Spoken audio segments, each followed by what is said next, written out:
నగరంలో ఎన్నికల నామినేషన్లకు ఏర్పాట్లు పూర్తి చేసినట్టు తెలిపారు జీహెచ్ఎంసీ కమిషనర్ రొనాల్డ్. ఎల్లుండి నుంచి నామినేషన్ల స్వీకరణ ప్రారంభమవుతుందని తెలిపారు.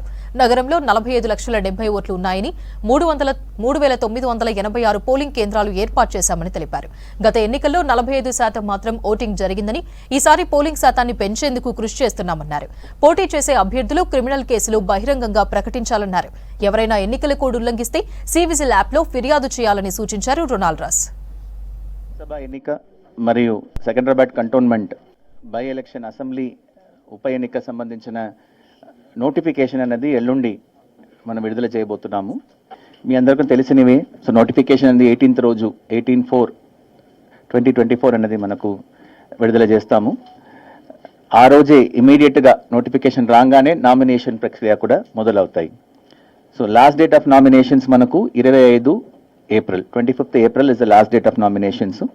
Scrutiny of nominations 26వ తారీఖు మరుసటి రోజు concern returning officers scrutiny of nominations take up చేస్తారు.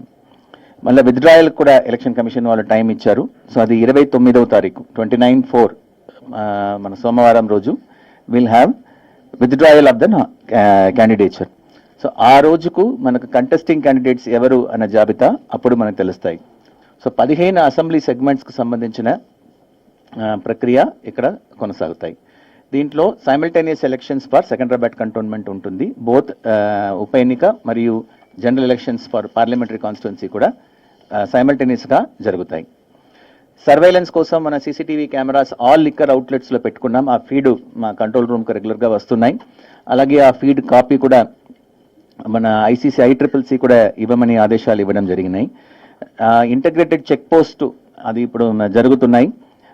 18th రోజు నోటిఫికేషన్ వచ్చేటప్పుడు మన స్టాటిక్ సర్వేలెన్స్ టీమ్స్ ప్రతి నియోజకవర్గం అసెంబ్లీ సెగ్మెంట్కు 9 టీమ్స్ చొప్పున అవన్నీ కూడా అది 3 టీమ్స్ 3 షిఫ్ట్స్లో SST టీమ్స్ 18వ తారీఖు నుంచి మన ఫీల్డ్కి వస్తాయి.